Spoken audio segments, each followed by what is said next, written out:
Hey, my name is Malik and welcome back to the second week of Ironman training. As I ease into the second week, my main focus is going to be listening to my knees because last week it was the first time I was allowed to train all three sports in 1 week, and I pushed it a little too hard on a run and I felt this new pain on the side of my knee. So it wasn't the serious tendon injury that took me out of commission for 6 months, but I don't want to be incurring any new injuries this early on in the process. So I'm just going to be focusing on that, trying to locate exactly where it's coming from and what I can do to minimize, prevent, or heal whatever the is happening in my legs. I'm coming off of a rest day, meaning that today I am full of energy, absolutely jacked up of energy. We're going on a little run. So far I've been sticking to like 5Ks. I'm gonna try to push that a little bit, maybe hit like an 8K. God knows, it feels a little weird actually.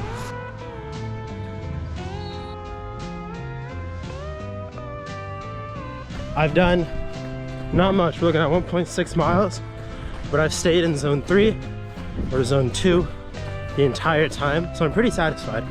But it means I'm going really slow, which I'm not used to. Like, I'm going at 9:40 right now. But this is life. This is part of the learning process. Now I'm on the track and I have no idea what I'm doing, so I'm doing like one lap at 7-minute pace, and then I'll do another lap at 10-minute pace, and then I'll try back another lap at 7, another lap at 10. Let's see. I'm excited to get like structure in this training. Right now I'm running and that's all I care about. Let's go. This is a run where I felt really good, but I have this thing, right, where the side of my knee, right here, it'll hurt towards the end. I only did 5 miles today, but at the end of 5 miles, I started feeling it like just like a heavy spot in my knee. And I feel like I'm at a critical point where it's either like I pretend like this isn't happening and then I get injured, or I like scale it back. I have some really low training numbers for the month, but that's not the point, so. Good morning, good morning, good morning. Look at this. Imagine waking up after like 7 and you just get a blue sky all day. You don't even get to see all these colors. There's all these colors, bro, every single day. And you're out here waking up at 7? Get your grind up, put your money up.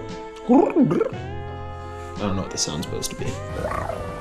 Goddamn newbie mistakes, bro. I forgot the glasses, so I'm crying and it's leaving like 2 minutes. I'm gonna try to go for about 2 hours, probably a little less. Just get the blood flowing, try to recover from our 5 mile the other day.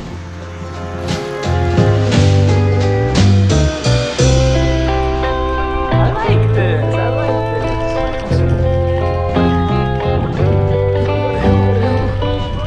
I think what people forget about biking is you burn like 1,000 calories so you can eat anything you want. AKA brownies and pastries. Man, I got a brownie, bro. On this recovery ride alone, I had 3 bananas and 5 pastries. I'm taking recovery way too seriously. Let's go! This is what I miss so much about my morning rides, right? Is that it's 9 a.m. I'm back. Day hasn't even started yet. I can take a shower. I have a shit ton of energy to take on that day. Side note, however, 2 weeks ago, right, I did a 5 mile run at the same pace. I was out for 3 or 4 days. Last night, I did a 5 mile run at the same pace. Woke up this morning, no soreness, went straight onto the bike, did the 32 miles, and I feel fantastic. Progress, that's the word I'm looking for. It's progress, bro. My soleus is still pretty tight from that run I had on Monday, and that's okay because today is a swim day, so it's gonna relax today, it's gonna relax tomorrow. It's actually gonna relax on Friday too, and then I'm not having another run until Saturday, which is, I guess is the good thing about starting off slow, is that the muscles that are hurting have time to relax and recover. Today's a big day because I'm gonna try to learn how to do a flip turn in a pool. It's like the sexiest thing you can do in the water, and I've never tried, so I'm gonna give it a go.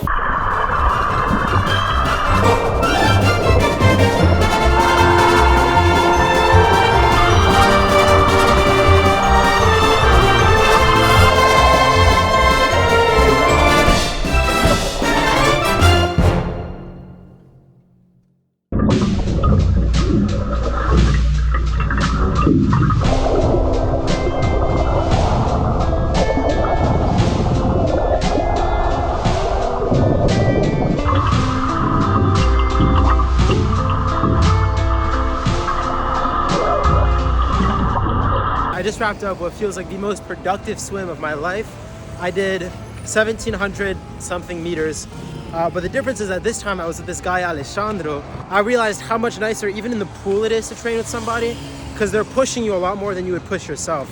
I'm happy, man. I'm so happy. Like I can feel myself progressing. 1,700 meters isn't even the full swim of the half Ironman, and I have like tools on this one, but I'm getting closer to it. And I feel like in the next 2 weeks, I'm gonna have a 1,900 meter day. I don't know why, but the past 2 weeks have been ridiculously exhausting. I haven't done anything, so I'm going swimming in 15 minutes, 13 minutes, I gotta go.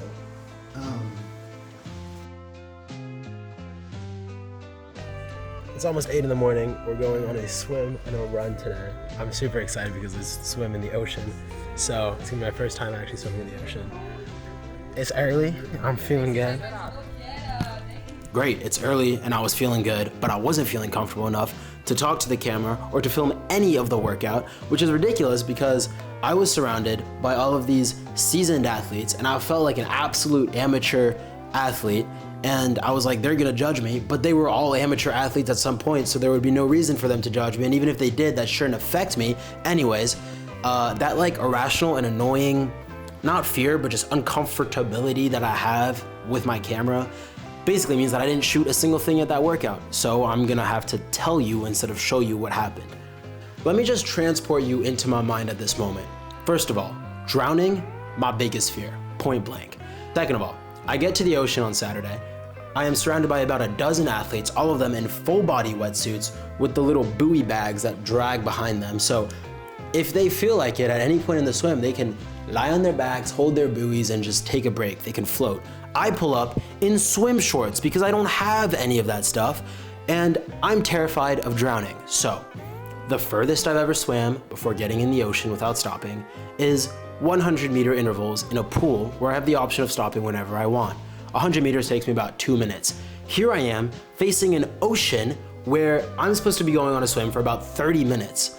So we all hop in the water. Some of the faster athletes, they just kind of bolt off. I end up doing about 750 meters, swimming right next to my coach, parallel to the shore the entire time.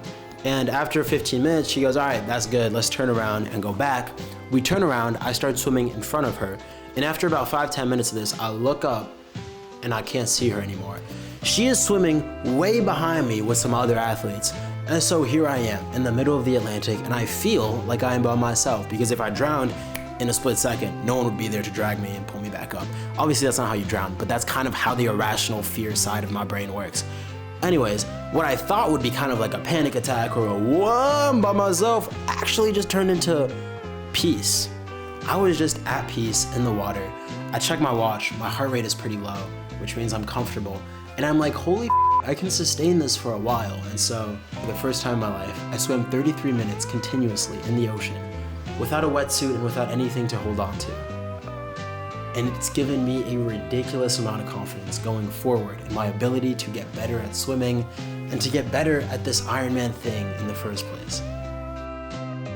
I'm gonna put the Strava up on the screen, but I'm doing this loop around the top of the island, right? And on one side it's highway riding the whole time. And then I get to the other side and it's freaking pine forests? What? Excuse me? All right, I'm back on like familiar territory. I've done these roads before, and I know that there is a gnarly climb coming up. Go straight. I don't know how steep that is. Let's go. Time to put the knees to the test. Damn, bro. Boy needs to get in shape. Good thing about that uphill is it's a sweet downhill. Let's go!